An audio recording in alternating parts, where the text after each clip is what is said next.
ব্রাহ্মণবাড়িয়ায় একটি মসজিদ ভেঙে দিয়েছে কিছু ভিন্ন আকীদার মানুষ। এই মসজিদ ভাঙাকে কিভাবে দেখছেন আপনি?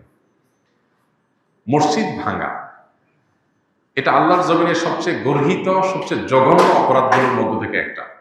কোনো যুক্তিতে, কোনো অজুহাতে, কোনো কারণ দেখিয়ে মসজিদ ভাঙার কোনো সুযোগ, কোনো অধিকার কারো নাই। আমরা যখন ভারতে মুসলমানদের মসজিদ ভাঙা নিয়ে প্রতিবাদ করছি, তখন যদি আমাদের দেশে মসজিদ ভাঙে, এটা হবে আমাদের জন্য সবচেয়ে লজ্জাজনক অধ্যায়। মসজিদ কিংবা ভিন্ন ধর্মাবলম্বীদের উপাসনালয়, এগুলোর কোনোটাই ভাঙা, সেগুলোতে আঘাত করা, এটার শিক্ষা ইসলাম আমাদেরকে দেয়নি, বরং নিষেধ করেছে। আপনারা অনেকে জানেন, নবী করিম সাল্লাল্লাহু আলাইহি সাল্লাম জিহাদের ময়দানে পর্যন্ত অন্য ধর্মাবলম্বীদের উপাসনালয় পর্যন্ত তিনি আঘাত করতেন না, বরং ইসলামে পরিষ্কারভাবে নিষেধাজ্ঞা রয়েছে অন্য ধর্মাবলম্বীদের উপাসনালয়গুলোকে আঘাত করার ব্যাপারে। তাদেরকে আমরা তাওহীদের দাওয়াত দিব, তাদের উপাসনালয়গুলোকে আঘাত করে ভেঙে ফেলতে ইসলাম আমাদেরকে নির্দেশ করে না। আমাদের মসজিদ কিভাবে আমরা নির্দেশ ভাঙতে পারি? কেউ যদি কোনো ভুল করে, কোনো বাড়াবাড়ি করে, তার প্রতিকারের আপনি বহু পথ অবলম্বন করতে পারেন। তবে আল্লাহর ঘরে আঘাত করতে পারেন না। আল্লাহর ঘর তো আল্লাহর ঘর।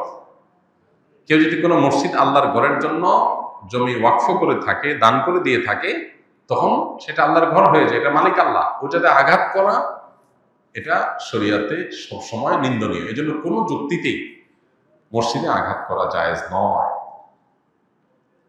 আমরা নবী সাল্লাল্লাহু আলাইহি সাল্লামের সিরাতের কথা জানি। কেউ যদি কোনো উপাসনালয়ে, কোনো গির্জা প্যাগোডাতে আশ্রয় নেয়, তাকে নবী সাল্লাল্লাহু আলাইহি সাল্লাম ইবাদতরত অবস্থায় থাকে, তাকে হত্যা করতে নবী সাল্লাল্লাহু আলাইহি সাল্লাম নিষেধ করেছে। তাহলে অন্য ধর্মাবলম্বীদের ব্যাপারে যদি আমাদের এই অবস্থান থাকে, তাহলে আমার মুসলমান ভাই তার সাথে ভিন্ন চিন্তা, ভিন্ন আকীদা, ভিন্ন বিশ্বাস এর কারণে মত পার্থক্য থাকতে পারে।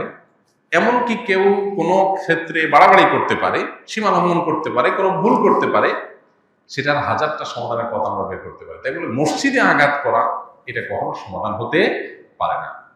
বাংলাদেশ এই ক্ষেত্রে আমাদের আশেপাশের যেই কোনো দেশের চাইতে ভালো একটা অবস্থানে আছে, যে আমাদের দেশে আলহামদুলিল্লাহ পরমত সহিষ্ণুতা এই লেভেলে আছে যে আমাদের পার্শ্ববর্তী ভারত কিংবা পাকিস্তানে পর্যন্ত ভিন্ন চিন্তার মানুষদের উপাসনায় আঘাত করা, এমনকি মসজিদে এক মুসলমানদের একটা গ্রুপ আরেক গ্রুপের মসজিদে আঘাত করা, এগুলো পাকিস্তানে প্রচুর পাওয়া যায়। কিন্তু আমাদের দেশে আলহামদুলিল্লাহ এগুলো নাই। আমাদের এই ঐতিহ্যটাকে ধরে রাখার চেষ্টা করা উচিত।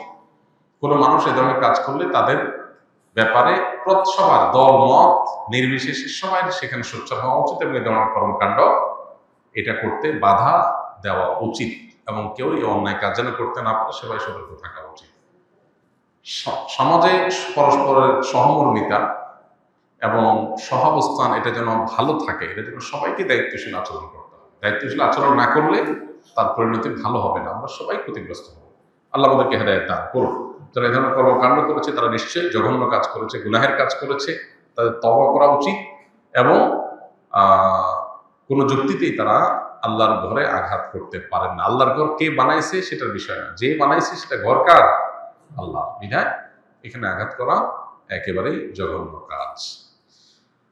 আস-সুন্নাহ ফাউন্ডেশন, উম্মার স্বার্থে সুন্নাহর সাথে।